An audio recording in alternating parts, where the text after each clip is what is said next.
Hi,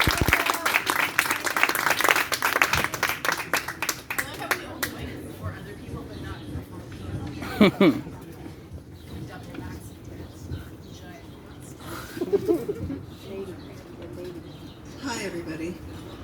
I am a cancer patient, and with regard to cancer, there's a long list of people that I should be allowed to strangle. When I was first diagnosed with a 4.9 centimeter tumor, I was just racked with fear and stress and worry. And people told me to breathe, just breathe. What the fuck kind of advice is that? You're telling me to do something I do anyway that I couldn't stop even if I wanted to? Breathe, just breathe. You might as well tell me to blink, just blink. That would be equally useless.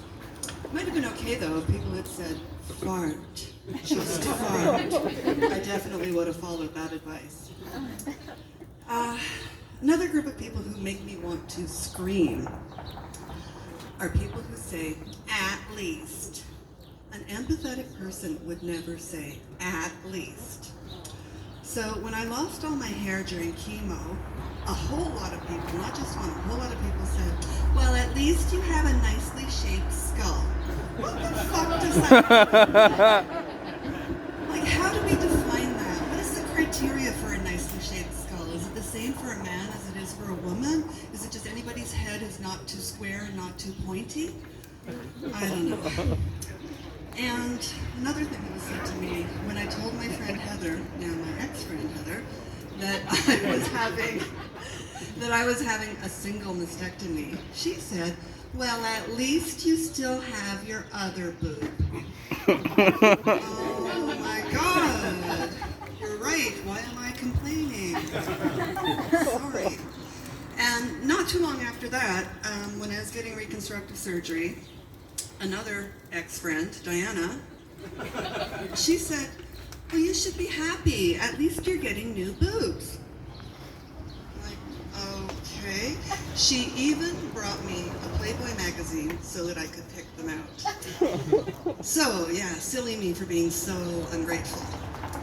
But I think the weirdest conversation I had was when I was talking to somebody and I happened to mention that my particular type of cancer has a very high mortality rate. And the person replied, well, at least you still have your health. Do you not, wait a second, do you not know what mortality means?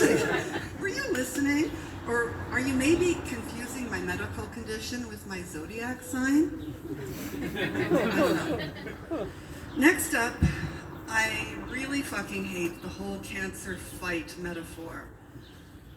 If I think of the type of fight that's involved in the metaphor, I think of boxing. So instead of rumble in the jungle, how about chemo in Reno? Or the tumor in Tucson? Or my favorite, the carcinoma in Tacoma? Yeah, no, I don't think so. If boxing, there are 17 weight classes, and like flyweight, welterweight, and all of that. And boxers are matched up with somebody from the same weight class. It's supposed to be a fair fight. They're supposed to be evenly matched. But cancer is not a fair fight. Cancer is like putting a blindfolded baby into the ring with Mike Tyson. And the baby's got both hands tied behind his back. And Tyson is all hopped up on steroids. And Don King is standing by with a rocket launcher. That's about the size of it. Mm-hmm.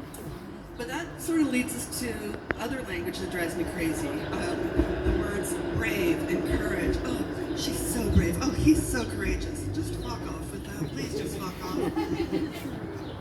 Bravery and courage come into play when you have a choice to do or to not do something. The people who volunteered to join the army and fight in World War II, they were brave.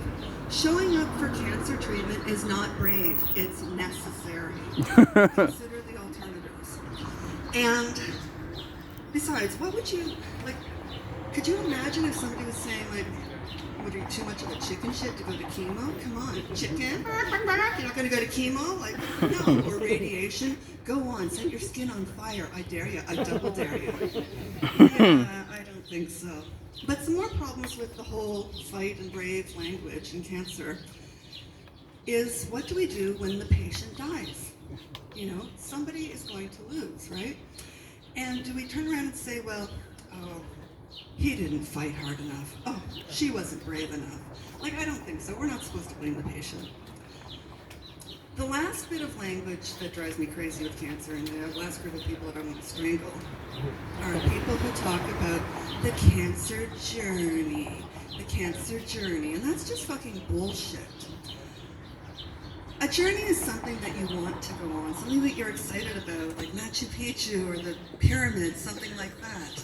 It's not a Lemony Snicket series of unfortunate cell reproduction.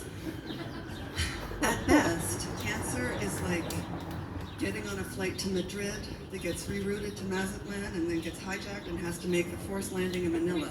That's sort of like it. And I can tell you that after 6 surgeries, 5 years of chemotherapy, so much fucking radiation that I know I glow in the dark, I can tell you, cancer is not a journey. But if it were, I would have a shitload of frequent flare marks. Thanks for listening.